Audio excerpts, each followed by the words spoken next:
Hey guys, it's Hannah and welcome back to the Dyslexic Reader. Today I'm going to be doing my April wrap up and showing you the books that I read in April of 2021. We're kind of back to this is a bit creepy, an old filming setup here. I left my tripod when we were away last weekend and I haven't got it back yet. So we're back to my old propped up camera situation. So there might be a slight downgrade in quality for the next couple of videos, but I will get the tripod back and it'll be fine. But I wanted to share with you guys what books I read in the month of April. So the first book that I read in April was The Nix by Nathan Hill. This was, I guess, quite a political book. It is about an author whose mum, who is estranged from, he sees her on the news and she has been arrested for throwing like pebbles or gravel or small stones or whatever at a governor, and she's obviously being charged with that. He hasn't seen her in like 30 years and he's an author.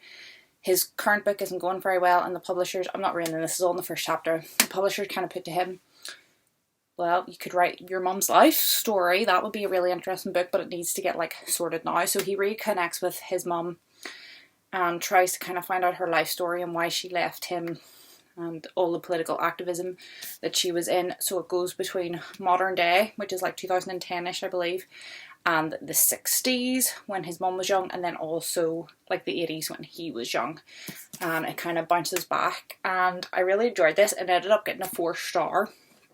What I didn't like about it was at the start the jumping didn't work very well with me. I got into it in the end. I thought there was a really good twist. I thought all the characters' stories tied really nicely together. I found it interesting. It was nice to learn. It's Chicago, I think, in the 60s when there was a lot of civil rights movements. That's mostly what it was about. It was nice to learn about that era in history. But at the start, I either should have been like chapter 1, one story, chapter 2, another, chapter 3, another, so that we could get kind of a sense of all the different stories we're going to be flicking through. Or it should have been like the first chunk should have been one story and then the middle chunk one story. But at the start, you got like three chapters and you were just really getting into one story, and then it jumped and I found it quite jarring, the pacing at the start. But after I got past that and as it went on and you were familiar with all the stories, how much it jumped didn't really matter. But at the start I felt like they could have went longer with each section so that you were really invested in a story before you jumped, or they could have been jumping really a lot more frequency from the beginning, which would have just, you know, you'd have been consuming each story at a similar pace. So that's one thing that put me off, and I read the start of it really slowly, I think because of that, because I got into it and then it switched and I wasn't into it anymore. But once I continued reading it, it was really unputdownable near the end. So slightly slow start, which I know some people say that's just a bad book because if it can't grab you from the beginning then it's not worth it. But I thought that this was quite good, and if you're interested in that kind of story or that kind of topics and time periods, I would really recommend this. I thoroughly enjoyed it. The next 3 books I read were all ebooks. That's right, I almost said audiobooks. They weren't their ebooks. I had them on my Kindle, and that was the Darker Shade of Magic trilogy. I participated in a live stream in March over on Mystery Date with the Books channel, and we were talking about loads of different books, and there was a quiz at the end of it. It was all to raise money for charity, and they brought up the Darker Shade of Magic trilogy and how they really loved it. And I had read the first book before many years ago and enjoyed it, but for some reason never continued on with the series. And hardly remembered anything about it, and I was feeling really sick and I was like, I'm going to get these on Kindle and I'm going to try them again, and I absolutely tore through them. If you're wanting to see more about my reading experience on any of these books, I did do a reading vlog for the whole of April. I done like a week 1 and then 2 and 3 and then 4 and 5 together. So if you want to go back, I think they're in week 1. And I just really enjoyed them. They were all 4 stars. It's high fantasy. And I'm not sure why I never continued on with the story a year ago when I started it, but I'm glad that I got around to it now. My next book I don't have with me because it was a borrowed book from my brother, and that was Black Spire, which is a Star Wars novel, and I gave this 5 stars as well. It's set in Black Spire Outpost in Galaxy's Edge, the actual, where the theme park, Star Wars land, is based, and it was really cool being able to have seen that in real life and then put the story into those places that you've experienced, the shop, the canteen, the bar, all those kind of things. The characters were good, it was really fleshed out, and it worked really well with the theme park storyline, because where the novel left off is like the time period that you would be if you went there in. So I think it was really well done, the writing was good, the characters were good, and it just really gripped me. I tore through it. Then my next read was Good Omens by Neil Gaiman and Terry Pratchett. This I really enjoyed as well, but it was a 4-star for me. There's some parts of it was odd. It's outdated in some of the things that happens and it says and it does, but it is about an angel and a demon, and they're both living on Earth, and they actually quite enjoy humans and living on Earth. So when Armageddon is prophesized, they try to stop it because they don't want the world to end, because they want to continue living here. I am hit and miss with Neil Gaiman. I read some of his books and really enjoyed them, and read some and really didn't like them. But this didn't seem like Neil Gaiman's writing to me. I could see his influence in it, but it seemed a lot like Terry Pratchett's writing to me, which I have not read any Terry Pratchett. I am looking forward to the Discworld series, and I'm still trying to get them on Kindle and work out what order I'm going to read them in. I think that's going to be a summer project for me. And if their writing style is, if this is very much Terry Pratchett writing style and Discworld and stuff are similar to this, I think I'll really enjoy it, because I really loved, it's just like quintessentially like British humour kind of writing, which I really enjoyed. And yeah, definitely an enjoyable book, and I suppose one day I maybe might tackle the TV show now that I know what's going on. Then, talking about A Darker Shade of Magic, which was a book I read and never wanted to continue the series to reread again and love it so much. I read Station 11, which I had also tried before a couple of years ago, didn't remember anything about it, read 60 odd pages and didn't get rid of it. So there must have been something in my head that told me that I would like this book, it just wasn't the right time to read it. And I picked it up and really loved it again, really got into it, thought that the writing and the pacing was really good, and again, I liked the way all the stories tied together at the end really nicely. That's something that I love in a book, especially if we're having multiple points of view, that when they come together at an end, all the stories kind of connect, and you go, oh, that thing that happened in chapter 1 is now consequential in the end. That kind of storytelling I really enjoy, and it was this.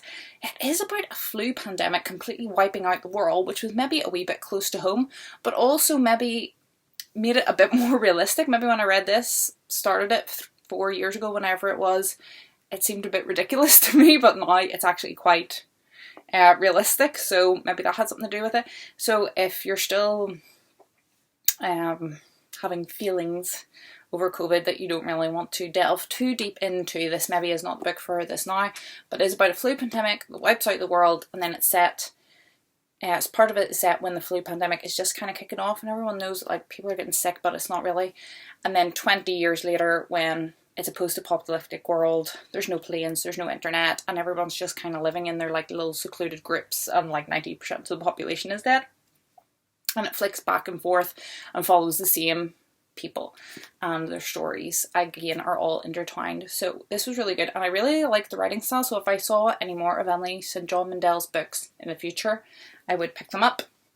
And my last book for the month was Alexander Child of Dreams by, I'm never going to get this name right, Valerio Massimo Manfredi.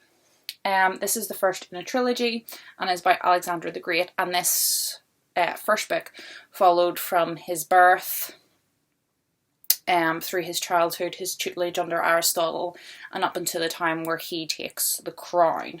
So that's the time period that this fulfills. I'm not big into action battle scenes. This got a 4-star, and I think that's why there's a lot of like action scenes where they go into battle, and that just is not, even in fantasy books and stuff, those action scenes are not my jam. But in terms of the like personal relationships, the scandal, all the exciting things that happened, this was really good. There was parts of it, I read like the first half in like 4 days, and then like the final half in one night because I couldn't put it down. I got really into the characters. It is based in truth, and it's historically accurate in that he was born, these were his parents, he had sisters, he battled here, he won this. But obviously in terms of conversations and relationships and things that happened behind closed doors, it was all fictionalised.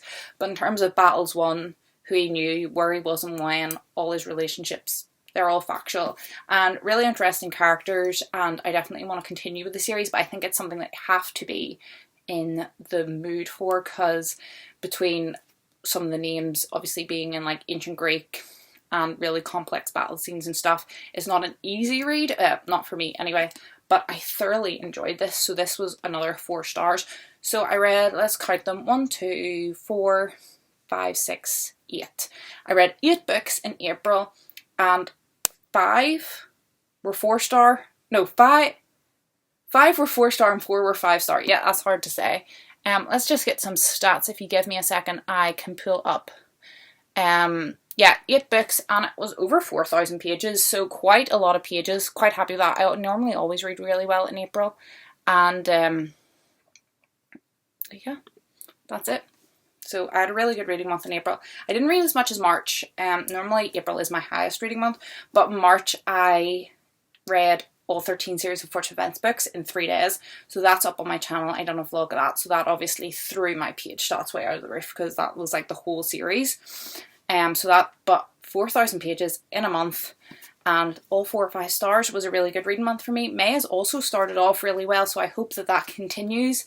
I hope that you all had a good reading April and a good May. Let me know down below what was your favourite book that you read in April, and what has been your favourite book of May so far, because I'm actually quite late in getting this wrap up off, so I'm sure most people have read at least 1 book so far in May. I hope you're all happy, I hope you're all healthy, and I will see you guys in my next video. Bye.